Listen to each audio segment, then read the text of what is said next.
Hello everybody and welcome to this week's Writing Community Chat show. I have a great guest coming up for you and I'm very excited to get this conversation underway. I'm sure it's going to be full of surprises and lots of laughter indeed.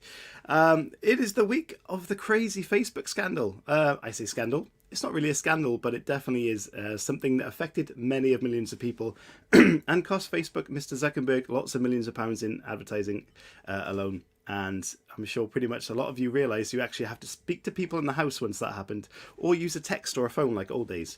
But that happened and it's kind of crazy. Also, Squid Games is all the rage at the moment and I am watching that. It's fantastic. But did you know the author of that was, I'm going to pronounce this completely wrong because I always do, Hwang Dong-hyuk, I believe. He created and directed the show. That sat on his laptop for 10 years as no one would take it on, down to the fact that it was apparently too gory and too unrealistic, which let's be honest, we like a fiction story in the world today. He actually had to sell that laptop for $675 at one time because he couldn't get his career going. Now it is one of the most watched series in Netflix history. So it just goes to show you must always persevere with what you kind of believe in, and keep up for it. And hello to you all on the chat. Brandon has made it. He did say on Twitter he's very busy, but thank you for stopping in. And Connor says Squid Games is on my watch list, maybe tonight. Who knows? Definitely, if you do watch that, let us know. And let us know if that Facebook issue did affect you in the chat as well. We actually had a Twitter space chat, myself and Connor from the Story podcast yesterday. And a few people dropped in. We'll be doing that weekly. So if you're interested, please stop by and keep hold of follow our Twitter handles so you can keep track of that. It was quite interesting and entertaining. And what I also want you to do in the chat or in the description of the video, in the comments, let me know what you're looking forward to this week, whether it's something in your personal life or something professionally. If there's something that you've got going on and you want to share and let us know what you're looking forward to, please do so. So let me get on tonight's guest and we'll get this conversation going. Tonight's guest, is a writer, comedian, podcaster, and history presenter. She has worked on created things for Netflix, BBC Radio Extra, BBC Radio 1, and BBC Radio 4's flagship show, Making History with Tom Holland. Before COVID restrictions, she performed bespoke history shows at events for the British Science Festival. And she also runs workshops for academic institutions and schools, teaching people to be engaging public speakers. She has hosted many podcasts, which I've checked out, and her latest is about dinosaurs, which is amazing. And it's called Terrible Lizards with Dr. Dave Hone. And she has written the Unstoppable Letty Pegg, which is a historical children's fiction book in 2020. And her latest novel, Swift Takes Flight, was out in September, just gone. Ladies and gentlemen, please welcome ISSZI LAWRENCE. Hello and welcome to the show. Hello. How exciting. I sound so good on paper and actually it's just nonsense. But there we go. Hurrah. It's lovely to be here. I'm looking forward to hearing what people are doing all week this week. And then it would be nice to know. First of all, thank you, ISSZI, so much for stopping by and joining me for a chat. I hope you're all well. I am. I'm good. I'm a bit warmed out. We were discussing this before the show. Don't be fooled. This isn't the first time that we spoke to each other. We were chatting way before. Yeah. And yes, Chris knows that I have been doing lots of jiu-jitsu this week and have been thrown into the planet many a time, and so I'm suffering slightly from ache. But it's good. It's fun. It's my hobby. I'm not going to argue with someone who practices jiu-jitsu quite often. It's really quite fun. I'm a dark blue belt. What does that mean? COVID hadn't happened. Well, it's one off brown belt, which is enough that you can run your own school little club dojo, in fact, and can start teaching it and stuff. So, and it is the basis of my first book, which I'm going to hold up, because why not? Because I can do this now, because I've got two. But this one, Unstoppable Letty Pegg, you can see there she's in her gi. That's Letty. That's next to her is Mabel. But yeah, she's in her gi and she learns jiu-jitsu and uses it to fight the police. Because that's what I teach children. Yeah, there was stand up to authority. There were some comments in the reviews for that book from people in the world of jiu-jitsu. In fact, from the school. Is it a school that you go to for jiu-jitsu? It's a foundation. It's a foundation. It's the Jiu-Jitsu Foundation. Oh dear. So one of the largest Japanese jiu-jitsu foundations in the world. So. Yeah. That definitely sounds like a video I need to film. Basically, you destroying me on a mat, really. Well, it'd be quite easy, to be fair. Yeah, it would be. Yeah. Let's be honest. Quite easy. But what I wanted to ask you about was dinosaurs. Did you see in the news today that there's been a dinosaur found? Well, really. it's a sort of weird one. It's a mini sort of. Hang on, which one are we talking about? Are we talking about the mini T-Rex, or are we talking about the old one in Wales? Because there's been two. The old one in Wales that kind of got lost. The in old a drawer one in somewhere. Wales, yeah. Which is disappointingly recent because it's only mid-Jurassic. Because like you have the big it's the oldest dinosaur. What I want to point out to people is it's the oldest carnivorous dinosaur found in the UK, but actually carnivores originally all animals were carnivorous, because being a carnivore is actually quite easy because you can digest all the food, and being a herbivore is really difficult because you need really long guts, you need special mouth parts and all, and protein's really easy. Animal protein, lovely. Which is why, weirdly, this freaked me out, that things like deer and cows will eat eggs and baby birds and mice and all sorts of things because they can digest it no problem, because their ancestors used to be carnivorous, and so it's fine. It's like, it just seems so wrong. But apparently most herbivores can eat animal proteins quite easily. I did not know that at all. It's freaky. There are pictures. If you Google, don't do it to yourselves. Don't do it. You'll be up at night. But you can Google deers eating all sorts of things. Even a deer eating a rabbit. It's not good. What? Not good. There's a whole zombie swing on this deer thing now that I didn't know about. What have you done? Wow. So they Weird. called that dinosaur Pendrag, which means Middle Welsh means chief dragon. But the story was, I thought they'd recently found this, but actually they'd found it in a drawer somewhere. But this is the thing. When they're getting they find fossils, when they're generally finding them as they're being eroded, so you got to get them out quick. And then they get them into a museum and they go into a drawer until a really desperate and bored PhD student goes through all the drawers and measures every little bit of rock and tries to put it all together. And so if it looks a bit like something else, they just go, oh, it's one of them. And it's only when you're getting close that you go, oh, new dinosaur. Oh, mysterious. So Connor said he actually saw a baby chick, a horse eat a baby chick once. Well, there we go. Thanks for ruining everybody's day, Connor. Thanks, Connor.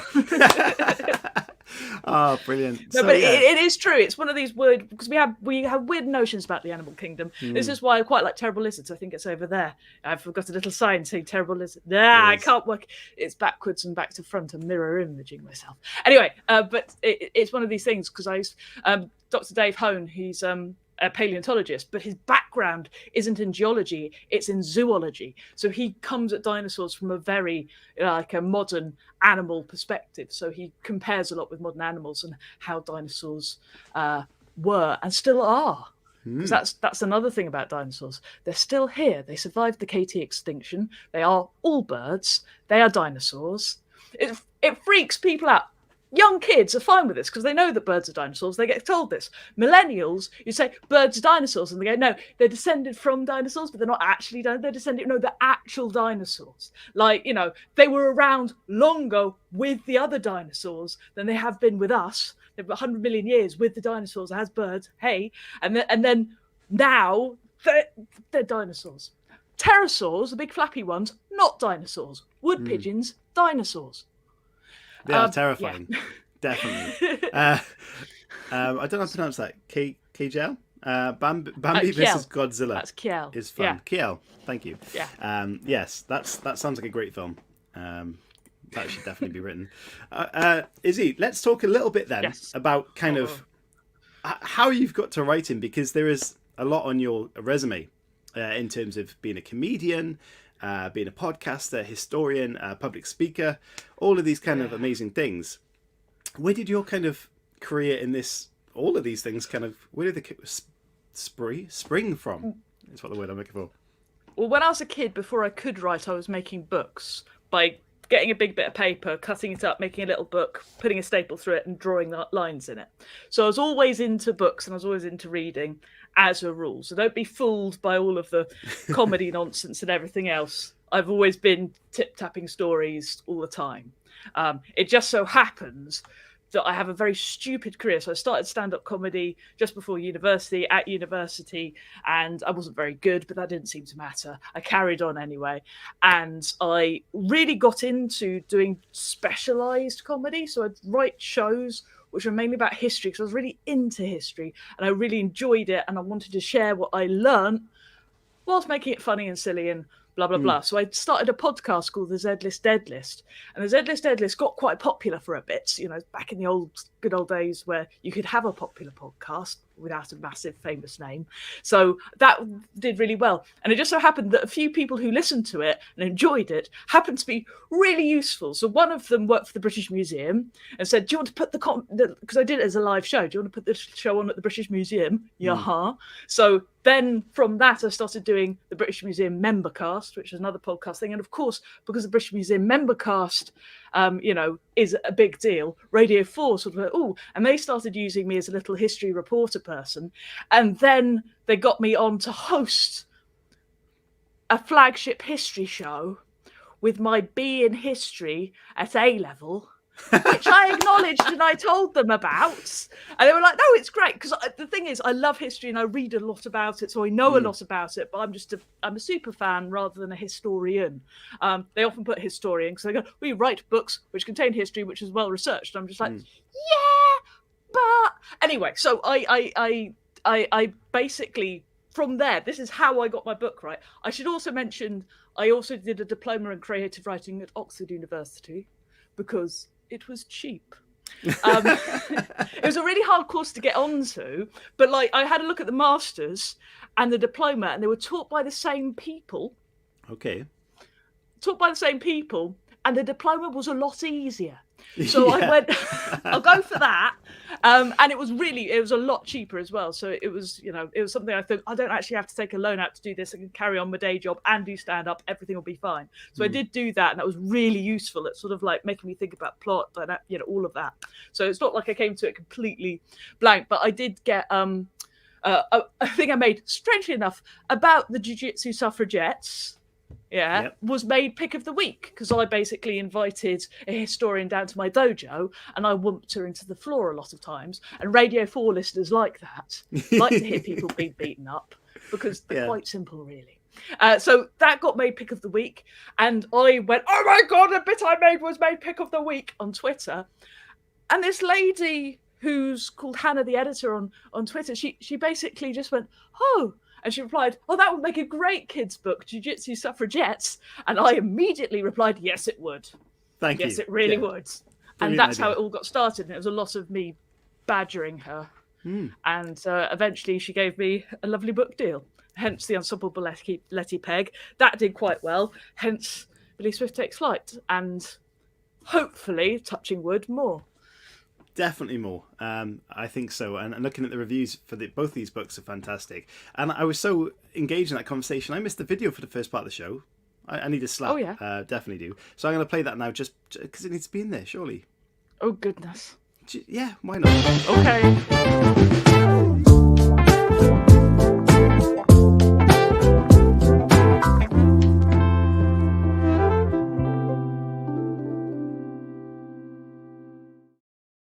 Yeah, mine wasn't so much a road as a sort of forest, of sort of, hitchhiking a little bit, and then, a bit of a river. But you can jump a river; it's fine.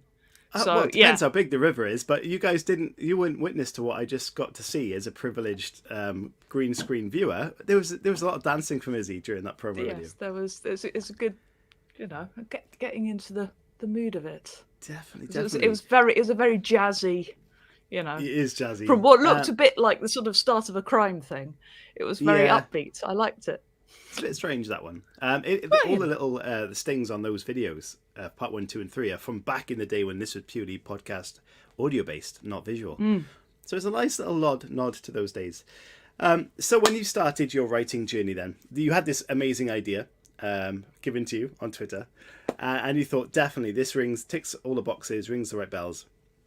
How did you approach that as a writer, and did you lean on the experience you learned in? People hate me because I'm not one of these writers who just sits down and writes a story. The Stephen Kings of the world who just go, I've got this amazing idea. I think of it completely as a mathematical problem, completely going, okay, so it's about the suffragettes. Now, I don't know about you, but the suffragettes were the most boring subject ever in school. They were really meek, and they starved themselves a lot. And then one got hit by a horse, and then eventually, because the men were so understanding, because they were so meek and good, they gave them the vote. That is how it's kind of, done. And it wasn't like that at all, because if you actually read the history, they were arsonists, they caused explosions, they cut phone lines, they set light to pillar boxes, they set light to post boxes, and also themselves, because they weren't very good at chemistry.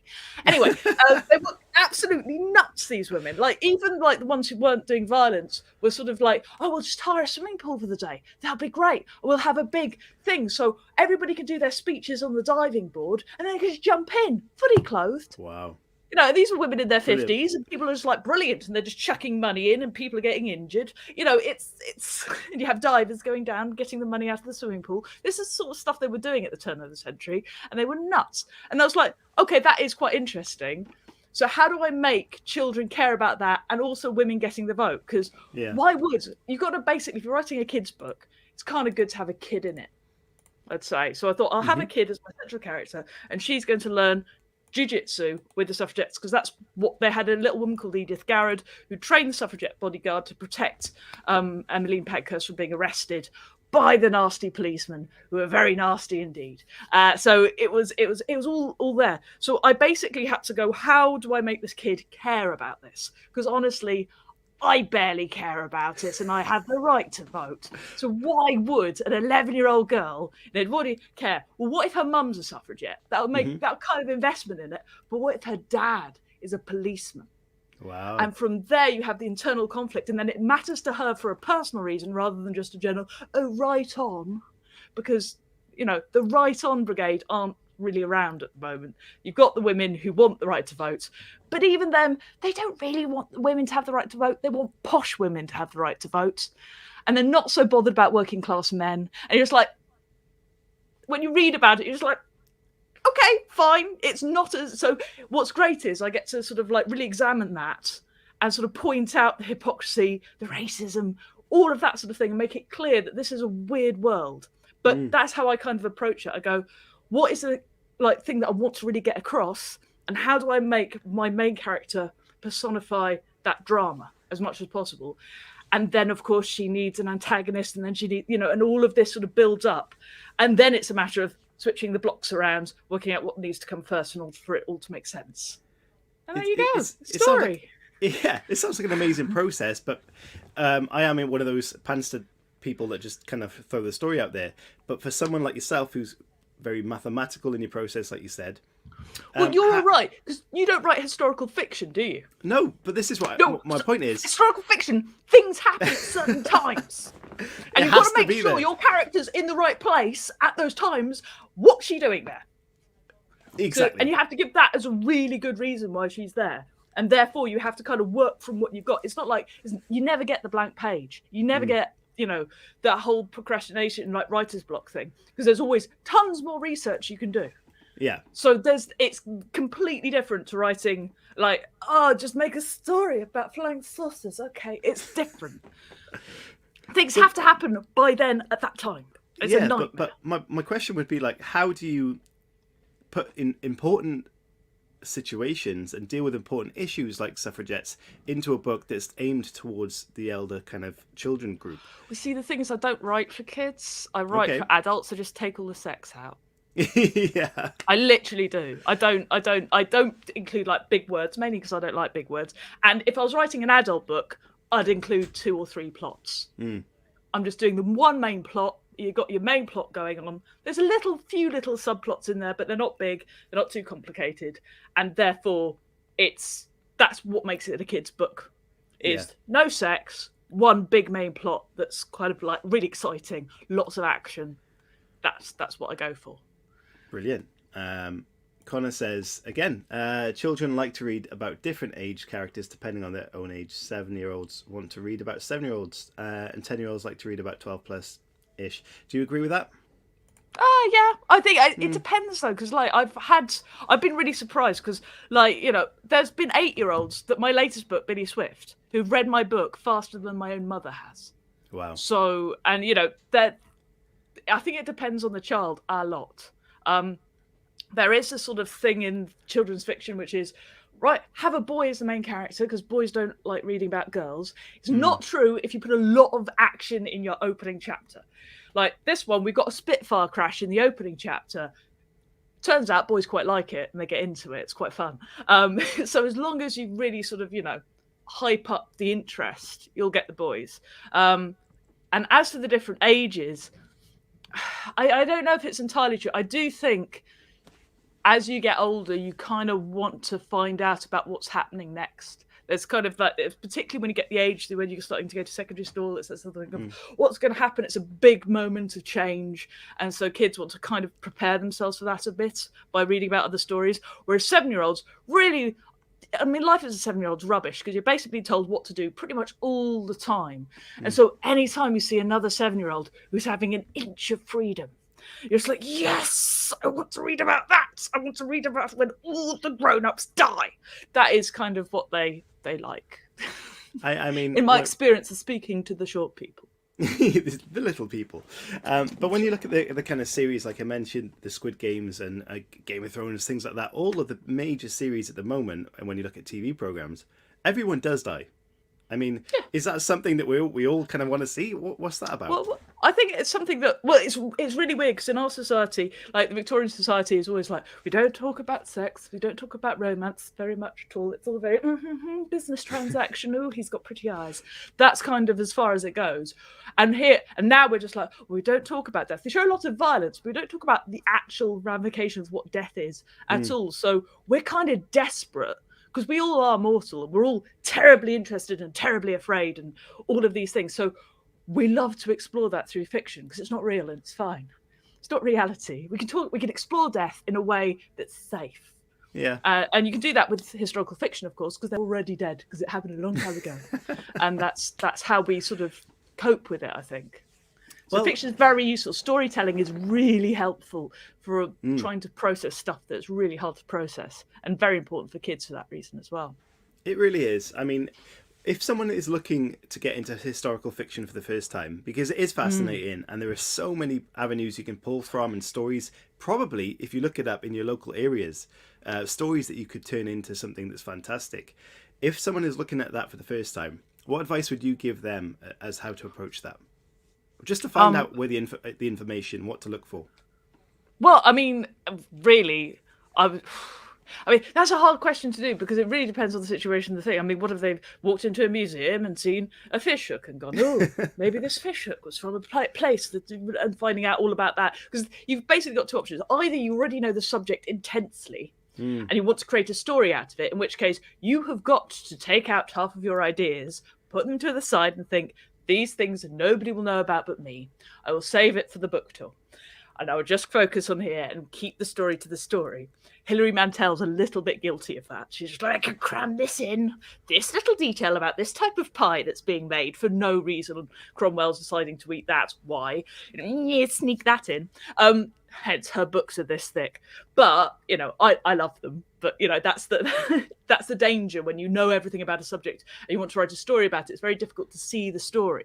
So I would always aim for the story first and then try and get it into the historical fiction, if that makes sense. So you've got to go, okay, this needs to happen in it, that needs to happen in it, but ultimately this is a universal story about, death, because we've already talked about that, but about the suffering of owning a dog, something that you want to talk about.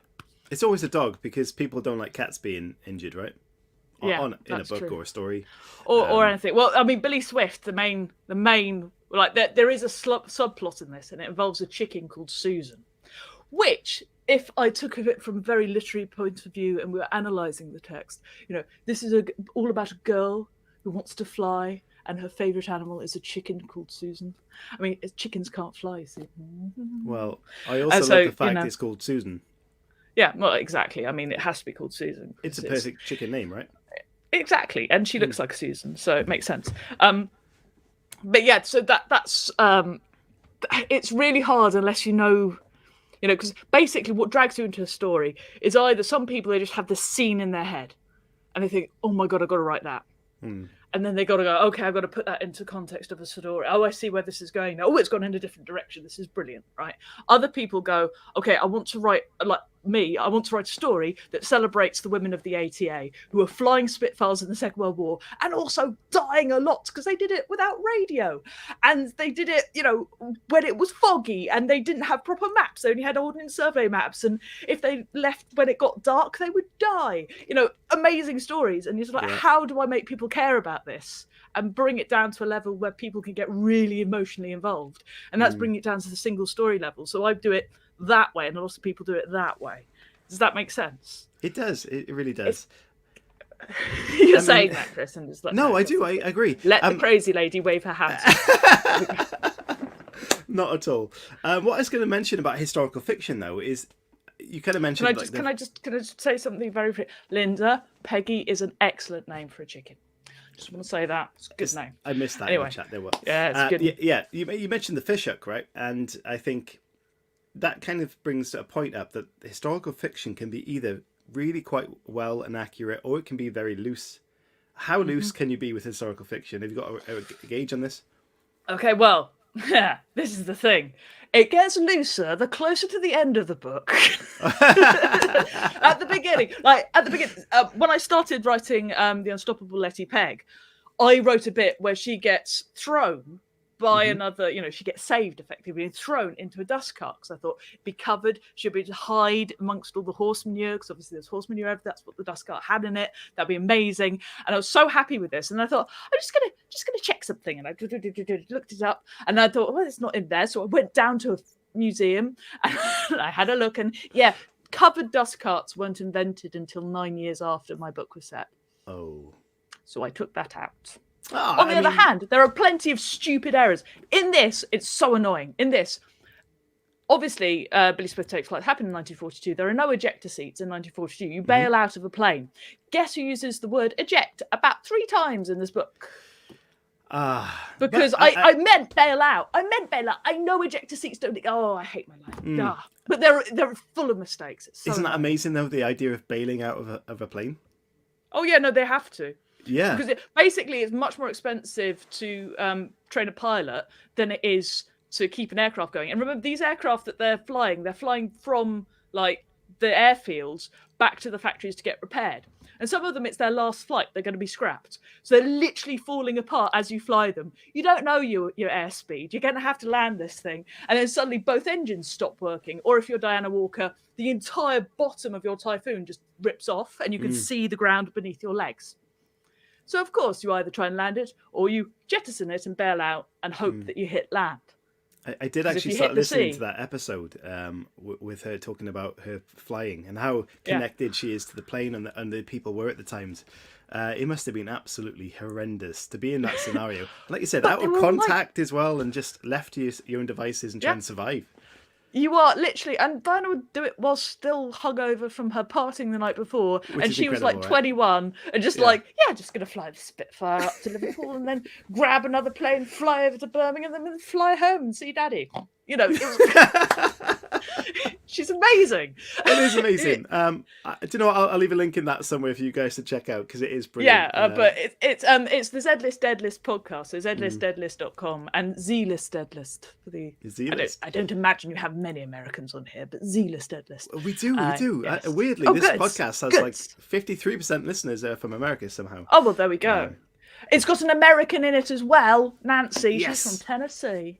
Nancy. So that's the beauty as well, because the home front, we always think of Dad's Army when we think of the home front. And actually it was full of multiple, we had Polish people, we had South Africans, we had Australians, we had Americans, all helping out the British in the war effort on the home front. Nobody really talks about it. They always talk about the men fighting. That's not the interesting part. It's the people at home go, what are we going to do? We've got nothing to eat. The worst thing was we had an army of blow up pretend army tanks and things like that across the shore, and we had a load of farmers with pitchforks in case the Germans turned up. I mean, we wouldn't have lasted very long, I don't think. No, probably not. No. But fortunately, we had a very good network of both spies and also women in charge of radio communications and radar, Definitely. which let us know when they were coming, which is really quite cool. So It yeah, is very cool, very cool. The next part of the show is kind of about your new book, which we've kind of touched on. Sorry, I muck up things. Sorry, but we'll get there. Don't worry. I'll play another video. Got another one. Okay, do it. And you can dance, and then I'm gonna dance. I'm gonna dance already. I wish I could just keep the screen up, but I can't. So here we go.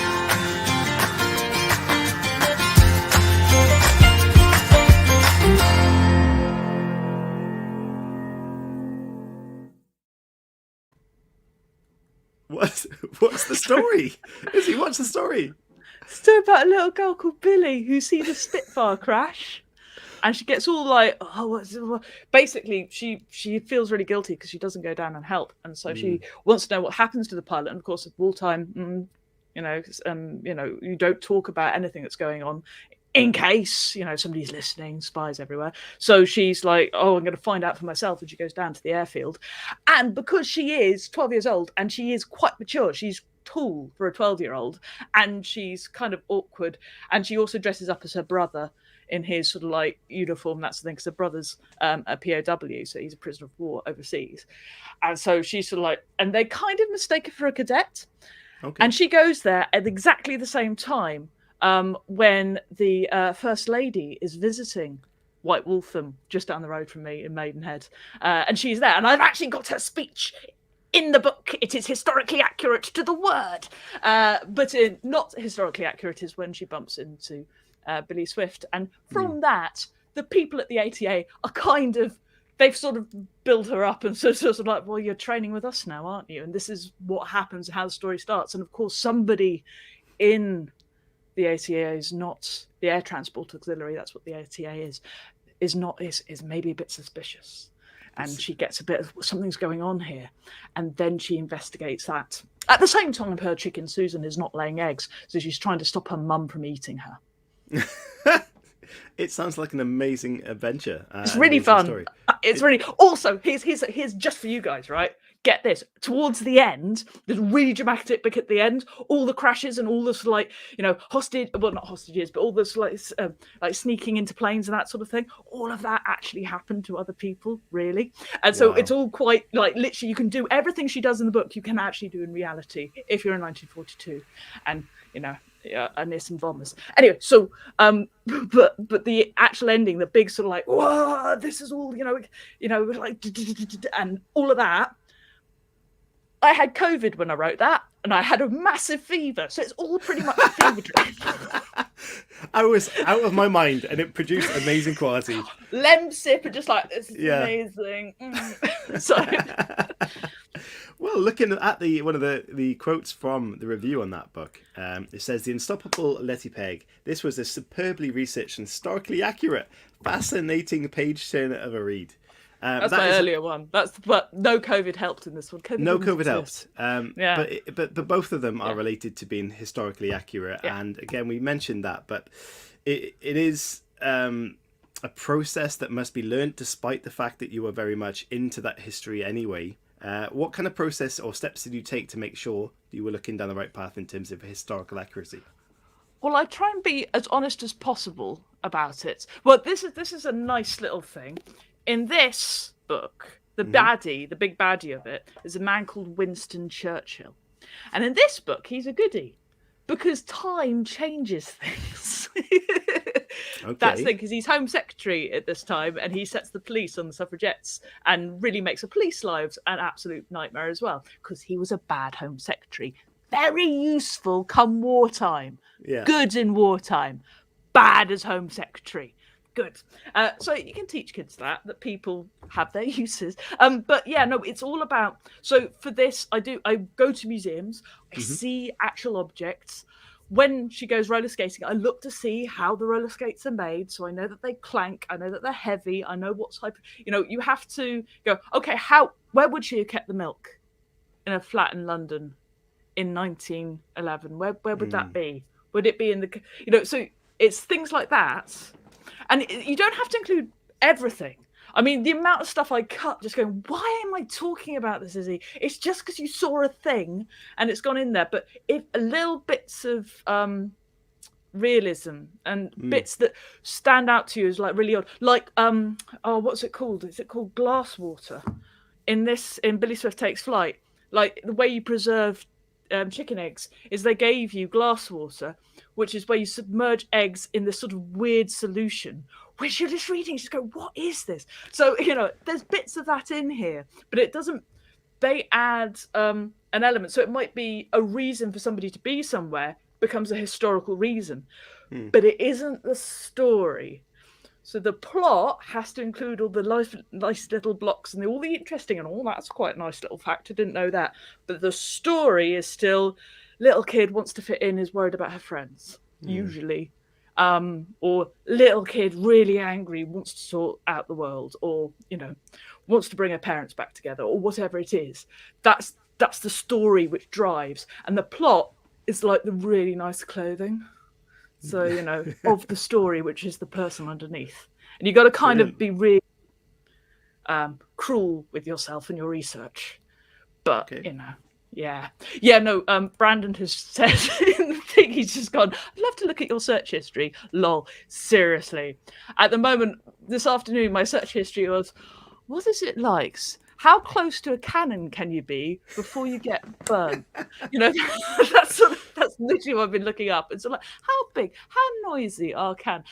Where do you stand around a cannon? Can I look at videos of people just firing cannons and seeing where they stand? What kind of, when was this cannon used? What date? What sorts of cannons would have been used at this precise date in this precise location in history? So there's a lot of like Google maps as well, because I try to keep it in a real place. So I know where Letty Pegg lives in the building, which then got later bombed during the war, but I know the street she lives on, and I know where the church she would go to is, and I know where her school is, and all of that sort of thing. It's not in the book. I just know where it is because that makes me think this can work. It does indeed sound like a Mythbuster. Canon stuff, yeah. How it, and there is a lot of things where you're just like, oh, would they have done that? Would have that happened? Like one thing I was really, because as you know, I worked on Netflix's Lost Pirate Kingdom. And before doing the interviews of that, obviously I was revising all the facts I knew about, because I was big on the Spanish War of Succession and all of that sort of stuff. But I didn't know that much about the pirate ships themselves. I knew a lot about the pirates. And I was just like, actually, did they paint, because like there's this big thing where, Blackbeard takes, La Concorde, takes over the slave ship. Brilliant, just like, managed to get it where all the crew's sick. Fantastic. Takes this massive slave ship. So sells some of the crew, keeps some of the slaves for himself, all of that sort of stuff. But he renames it Queen Anne's Revenge. And I'm just like, so when he renames it, does he paint that on the side? And then you go into this whole thing of maybe he does. So maybe he doesn't, though, because is that a standard thing back then? Would you paint the name on the ship? When did that come in? And it was law for the British Navy to do it in a certain way between 1772 and 1782, and then there was the Nelson Standard, which means they had to have certain lettering and everything else. But that's the Navy. That's not like the Merchant Navy, which presumably Blackbeard was part of. Or was he part of that? Because he did come from and it goes down this little rabbit hole, and you just end up on the internet, and then you end up in a library, and then you're searching through all the books, and you're going on Google Books going, somebody must have written this. No, can't find it anywhere. It's fun. It's a lot easier now to research things through history than it was probably 30, 40 years ago. It is, but you do get a lot of, you have to be careful, because there's a lot of nonsense that gets repeated. And also like the language and everything else, like me saying eject instead of bail out. That sort of thing, it's so easy to do, and you're just like, just want to, is a tricky thing. Pull out your skull. What would be your favourite museum? British Museum, obviously, it's the best one. Yeah, it's got the Tring tiles in it. Come on. It's got what, sorry? The Tring tiles. Don't you know about the medieval tiles? Right. In Tring. Yeah. So Tring Place, medieval, beautiful medieval tiles, which are almost like a comic book. So they're done with little set scenes in each of them, a bit like, you get these little like pieces which shows like, the Virgin Mary and Angel Gabriel and all that sort of thing. Except these depict Jesus Christ, the teenage years. No way. I did not know that existed. Literally, it's not quite, but it's nearly Mary just going, or Jesus' brothers and sisters just going, Mom, Jesus is resurrecting dead cats. It's Jesus killing people because he's annoyed and then bringing them back to life again. It's amazing. It's a proper stroppy teenage years of Jesus. That sounds incredible.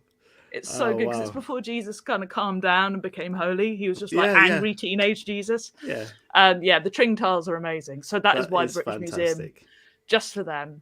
But no, I do love the British Museum anyway, and it's not just because they employ me. It's one of the. I remember going there as a kid and it's everything, and that's what I quite like. Brandon, there you see, I brought something to you, Brandon. You there have. You go. Go on. How do you spell that? Tring, Tring, Tring, and tiles. There's a fly in my face. Then we're gonna have a look. Right. Yeah, we are And gonna. you'll see. Anybody depicted upside down is dead. That's how they depict upside. Yeah. Okay. So let's have a little look there. But here we go. Okay. There you go. That is Jesus killing someone. Oh, okay. And then walking over there and kicking somebody in the leg, and Mary telling him off. Ah, wow. Isn't that beautiful? That is beautiful. What's happening to this one? Not entirely sure there. That could be. I mean, he is a carpenter, so he's literally working with Joseph as being a carpenter. And what's he doing to that dog's rear end? Well, I think that might be a sheep pulling things. It's hard to see on this. Yeah. Which one it is, but you can see. You know, it is the best thing in the world, and you can. Yeah, it's just. I'm so happy you showed that to shared that with us, because that is something that a lot of us will probably be delving into for the next 2 days. Yeah. I do a podcast called the British Museum Membercast, and it's full of fun facts like that. So about what you can find at the British Museum and history going on and that sort of thing. So what I'm going to do is ask you a few random questions and then introduce a new family member to the show. In that time, while I'm doing that, guys that are watching the show or listening, please put in some questions for ISSZI for the last part of the show over the next couple of minutes. Book related, or perhaps history related, or whatever you kind of want to ask. And we'll stand-up related. I mean, whatever. Stand-up related. Do you know, stand-up? Being a stand-up comedian, though, I know you do like talks about being an engaging public speaker, but that must be one of the scariest things in the world to do, though. Nah. No? It's really, after jiu-jitsu, it's so easy, because you don't get, there's nobody coming at you with knives or with bottles or with chains. It's fine. You can just stand you make jiu-jitsu the worst sound thing that happens, amazing. Like, literally, the worst thing that happens is, and anybody can be there and imagine this. Imagine walking down the street and you see one of your mates in the distance, and they're sort of like on the other side of the street and they're chatting to someone. But you see them, you haven't seen them in ages. You stop waving, going, hello, hello, hello. And then you kind of made a big scene and everybody's sort of going, what's he doing? Yeah, like this. And they turn around to look at you and it's not them. That is the worst feeling that stand-up ever gets to. It never gets worse than that. So that's what it's like to be on stage when nobody laughs. That's all it is. Oh, and it's fine. Have you had, what is your best or funniest heckle? Ooh. I've had very pedantic heckles before.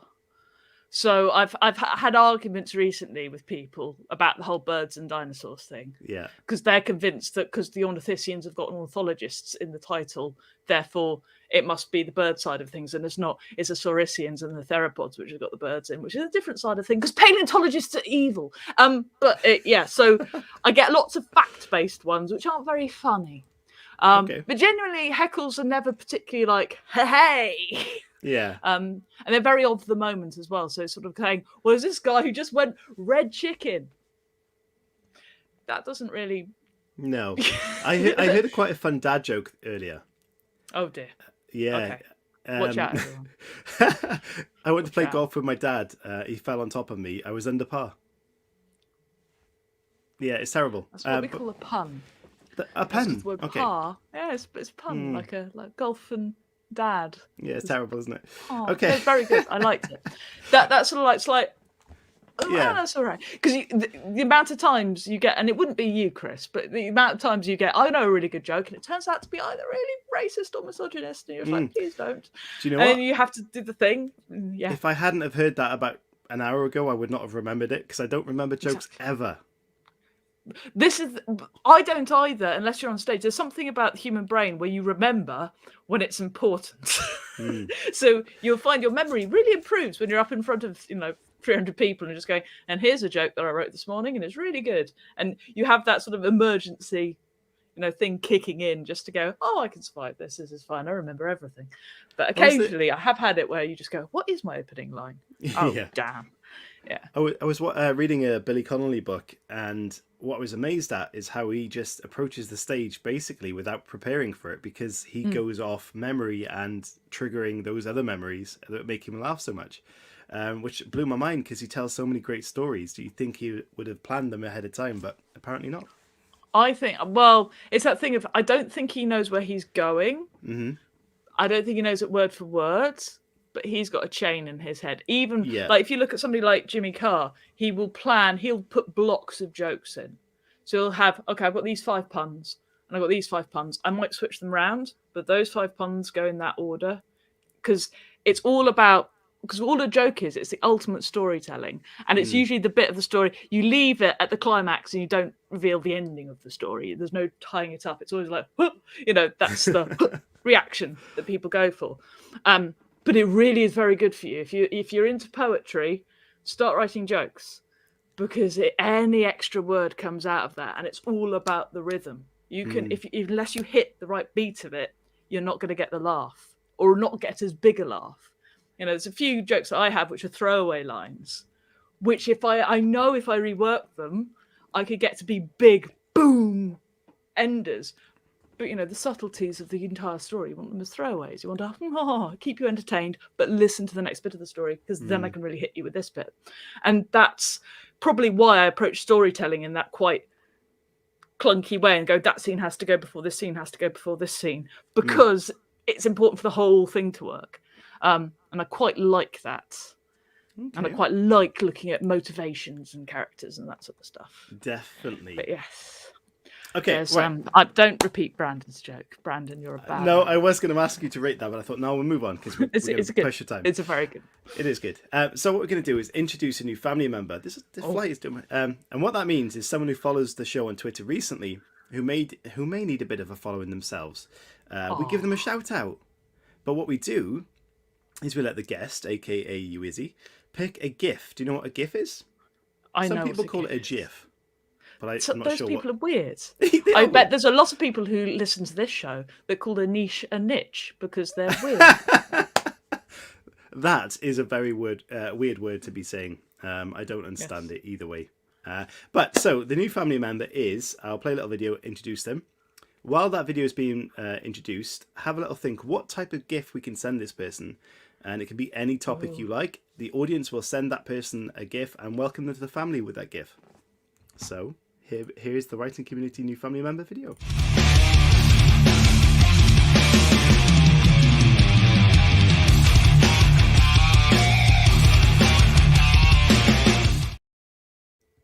Yeah, that is a video from the old days, and sometimes now I'm a bit afraid to play that with certain guests on the show, so I don't. I bottle it. Oh, bless you. I thought it was quite nice, Yeah, it's the Ring of Fire with our alien friend and all the new family members. It's all loving. It's all love. Yeah. Okay, so that person is Kevin Goodley, who was actually part of the Twitter space chat we had with myself and Connor on Tuesday, and his bio says novelist, trivia buff, gamer, Whovian music lover, singer, polyglot, LGBT, and abuse survivor. He's only got 6 followers.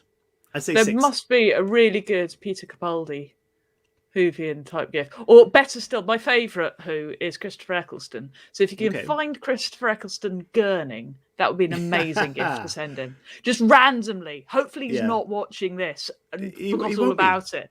And then we can start sending him Christopher Eccleston, because he's wonderful. So if you're watching this or listening back, even in a couple of days, send at Kevin Good Goode Lee.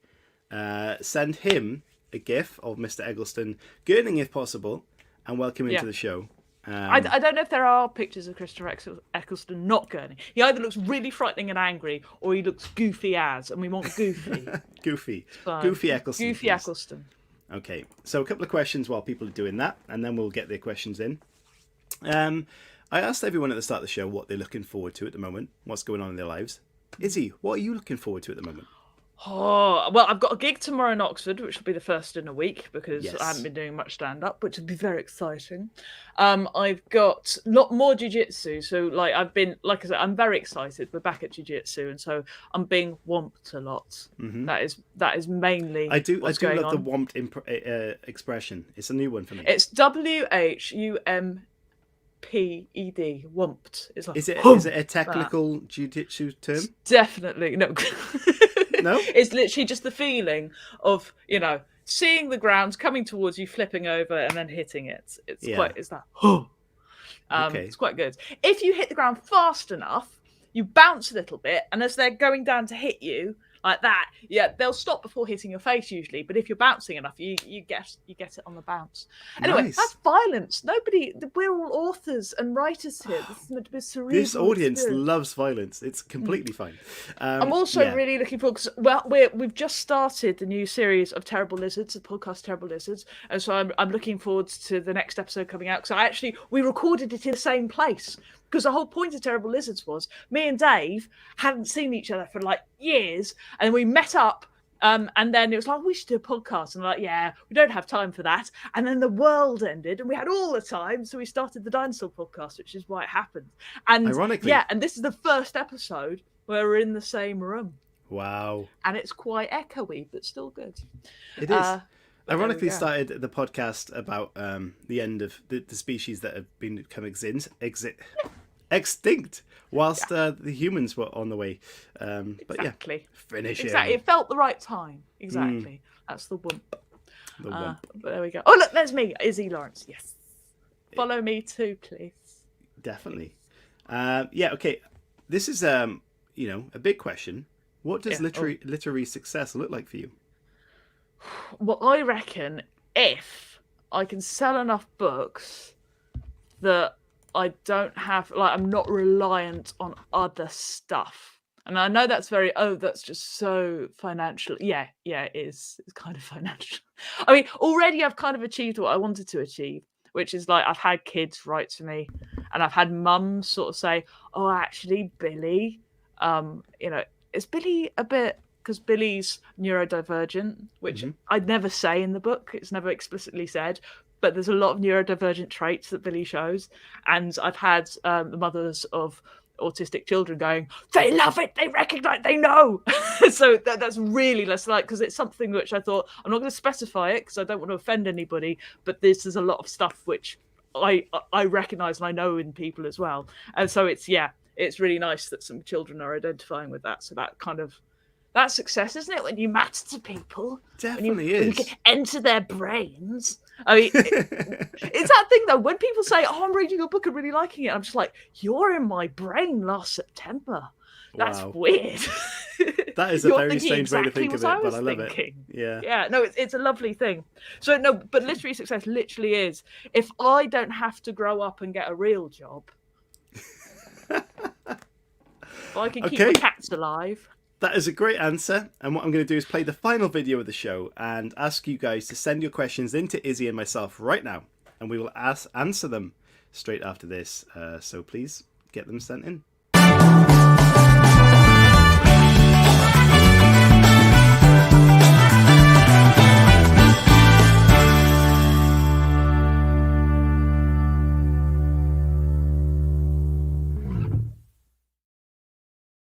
Yes, ISSZI, still dancing. Stop. Okay, question from Chelsea. Thank you very much. She says, if you had to choose a favourite time period, which one would it be and why? Oh, no, that's really hard, Chelsea. What is that? It's really hard. I mean, late Cretaceous, that's pretty cool. Lots of T-Rexes stomping about. I like that. But yeah, I wouldn't be alive then. I really like the Bronze Age. It's really quite cool. All of that civilization, all of that mass communication, that almost global network of people, and yet no coins. How did we do it before a capitalist economy? Wow. Let's upset all the Americans. But yeah, no. So I love that. I love things like the American Revolutionary War. I think that's really interesting and exciting. I like things like, obviously, pirates, so early 18th century. But to be honest, and it never gets written about enough, but the 17th century is really interesting because Britain, we had a civil war here, doesn't get talked about. 1/3 of all the men died in it. Wow. But we don't go on about, the fact that there were massive battles happening down in Basingstoke. Life and death situations, cannon and gunfire and everything else. So that's really cool. And also Great Fire of London, of course. And you had this time when we just got rid of monarchy for a bit and then thought, no, actually, I don't like it. Can we have them back? Let's get some Dutch monarchs in because they're lovely. So we got the Dutch monarchs in for a bit. But, I do... it's hard to pick a time. I mean, as a woman, I think the best time is right now. Seriously, it's really bad at the times. Although early medieval isn't as bad as you think it is, kinda. As long as you don't have babies. It must have been pretty bad because, like, Julian of Norwich locked herself up in a wall for ages, and she was meant to be like the best woman ever. So, yeah, it was a brutal. They're all time. crazy. Have you well, watched, it's brutal, but it's better to be a girl because, like, then you can have a job and like earn your own money and not be so much of a sex object than you are later on when it gets really sort of weird and odd and horrible and you're not allowed to do anything without daddy's permission or you're owned by your husband or you're owned by your father. That's actually quite late. That sort of idea happens. But anyway, so the answer to your question is not a clue. 1989. I have no idea. Have you watched, off the back of your love for pirates, Black Sails? I haven't watched all of it. I watched some of it because I had to for the preparation of the thing, and I really liked it. It was a bit silly in terms of it was all, but when there were actually very much that, wasn't it? Yeah. There's a lot of like drunk guys just going, I don't know, let's do this. Vikings were really horrid, and really lovely at the same time. They were. I did love Vikings and. The Last Kingdom as well. Finally warmed up to that, and that was amazing. There you go. But no, I quite like Vikings. I don't think they're as feminist as we like to think they are. Probably not. You had a few female warriors, but yeah. I think one thing I read about the Vikings, which I really like, is that if you go to Norway's coastline, and you want motivation as to why these peoples thought we've got to head out to sea, it's literally cliff, bit of land. Sea. It's literally the entire country's pushing you into the sea. Every time. Knocked in my microphone. Got excited. Hands. Too many hands. Yeah. But yeah, it is that. It's that the actual geography of the place is what's driving it. If you have a look, it's just like, what are the gods telling you to do? Get out. So you can kind of understand why they were the way they were. And I do like the fact that they went all the way down to Egypt and they went all the way to Turkey and stuff like that. It's really quite It was a valiant effort, wasn't it? I mean, I wouldn't have got that far in the boat, I can tell you. There's a question for you. What would you sing at karaoke night? See, I don't have a beautiful singing voice, but I imagine something very deep and low. Okay. And be like, I don't know. I really don't know. This is the thing. I'd never do that because nobody wants that from me. Nobody wants the singing. I mean, I could rap to a lot of Eminem because I'm that sort of child. I'm a millennium child, so I know a lot of Eminem. Or maybe, how about let's go with no, hang on.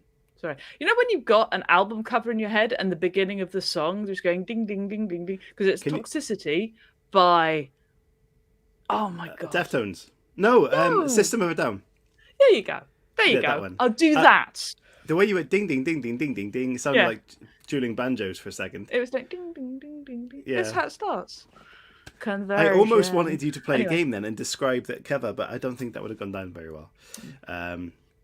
Maybe it might have. Okay, what was the last book or film that you watched or read recently? Was the last book or film that I watched or read recently? Ancestors is the most recent one that I read all the way through, which is Alice Roberts' latest book, which is a non-fiction, but it still counts. She makes it documentary style. She puts herself in it a lot. It's a really good book. Read it. Before then, I think it must have been Natalie Haynes's one. I think it must have been her latest one, Pandora's Jar. Very good indeed. All history sort of stuff because nerd. And as for film, I thought low-key, because I've got Disney Plus, and I thought Loki, and I thought, oh, this is a clever film because it's all about time and time traveling, being out of place, and they put the credits like really quite far into the film, and then it turned out to be a series. So, so Brilliant. I'm not very, I'm not big up on the film stuff, but I watch quite a bit of film. I do like films. We've got one more question just come in, and even though we've just gone over the hour, we'll ask it just this one question, and we'll wrap it up. What inspiration did you draw from Captain Pugwash? All filthy cock gags. I think that's the main thing. Yeah. Alas, the whole sort of masturbates and semen and all of that sort of stuff is not accurate. It was a joke that they did. It didn't actually go out for the kids, which is very disappointing. But yes, unfortunately, never watched it. Just know it for the dirty jokes. So thank you, Stuart, very much for that question. And before we wrap up, ISSZI, where can people find all your amazing books, your podcasts, and all that great stuff? ISSZI.com, ISSZI.com, ISSZI.com, ISSZI.com. And I do a lot of podcasts. So if you like history, British Museum member cast, Z List, Dead List. If you like really old history, Terrible Lizards. And if you like silliness and me swearing at a man in Thornbury, Seti Sopo, where me and Simon discuss the opposite of things which don't have an actual opposite. Like, what's the opposite of a motorway? It's Harama Salata. You have to listen to find out why. Wonderful. We have a wiki. You've got a wiki? That's amazing. Oh, yeah. You can look up objects and find out what the opposite is. So Okay. And concepts. I will leave links to that wonderful website in the description to this video, so please do check it out. From me, ISSZI, I have an absolute blast having you on the show. I'm so glad you joined us, and I can't thank you enough. I hope you've had a great time. I have had a brilliant time. Excellent. I want to go and write things now. Yeah, definitely. Everybody, please look after yourselves. We will see you next week at some point. Well, maybe not both of us, or maybe both of us if you tune into a show as well. Or watch a stand-up in Oxford tomorrow night. Yeah. Yep, go and see that if you're there. But from us, goodbye. Please stay safe and look after yourselves. Bye, everybody.